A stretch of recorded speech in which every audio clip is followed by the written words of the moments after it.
when it comes to the amount of steroid hormones we're exposed to in the food supply, milk products, dairy products supply about 60 to 80% of ingested female sex steroids.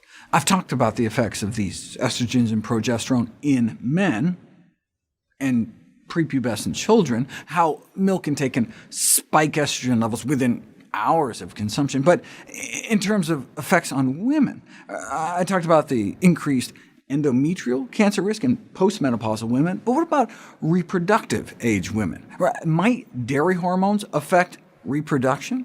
We've known dairy food intake has sometimes been associated with infertility.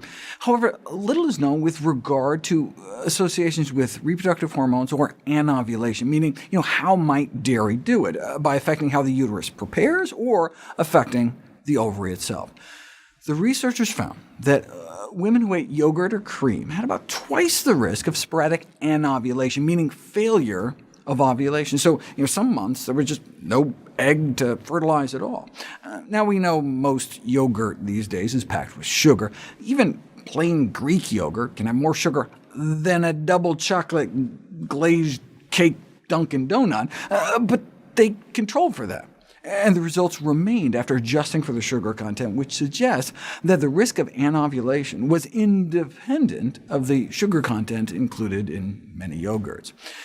Now, we don't know if this is just a fluke or exactly what the mechanism might be, but if women skip ovulation here or there throughout their life, might they end up with a larger ovarian reserve of eggs?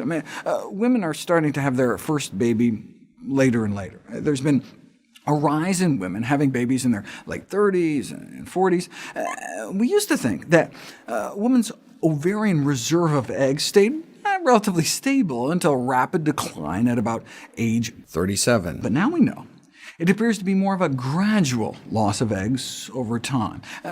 Here's what the graph looks like, where there's a steady loss starting at peak fertility at one's 20s. This is measuring antral follicle count, which is an ultrasound test where you can just count the number of next batter up eggs in the ovaries.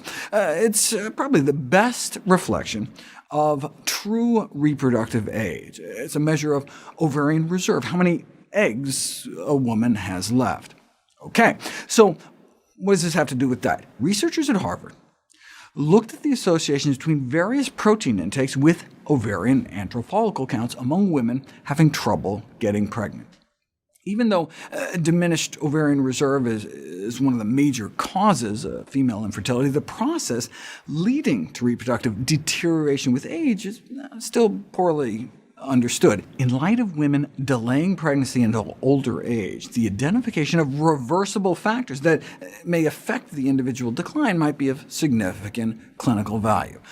So they did ultrasounds on all the women and studied their diets and concluded that higher dairy protein intake was associated with lower antral follicle counts. In other words, accelerated ovarian aging. Here's what the graph looked like in non-smokers. Significantly lower ovarian reserve at the highest dairy intake, which would be like 3 ounces of cheese a day, compared to the lowest dairy intake. Okay, but what do these numbers mean in terms of biological age? Is 16.9 down to 12.7 really that much of a difference?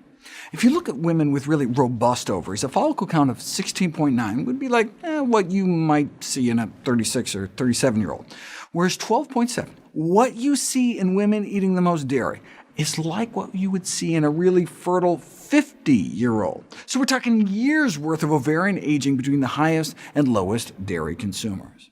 Well, it wasn't possible for the researchers to identify the underlying mechanism linking higher dairy protein intake with lower follicle count. They had several educated guesses. One, it could be the steroid hormones and growth factors. Two, the contamination of milk products with pesticides and endocrine-disrupting chemicals that may negatively affect the development of these ovarian follicles and egg competence. Regarding the hormones, studies suggest that commercial milk, derived from both pregnant and non-pregnant animals, contains large amounts of estrogens, progesterone, and other placental hormones that are eventually released into the human food chain, with dairy intake accounting for 60 to 80% of the estrogens consumed, as I mentioned before. Dairy estrogens survive processing, appear both in raw and commercial milk products, are found in substantially higher concentrations with increasing amounts of milk fat, with no apparent difference between organic and conventional dairy products. It's important to realize.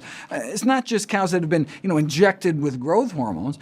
These hormones are just in their bodies naturally, and once inside the human body, these bovine hormones get converted to estrone and estradiol, the main active human estrogens, and following absorption, bovine steroids may then affect reproductive outcomes. It's imperative that further studies are designed to clarify the biology underlying the observed associations. This might be crucial, given that consumption of another species' milk by humans is an evolutionarily novel dietary behavior that has the potential to alter reproductive parameters and may have long-term adverse health effects.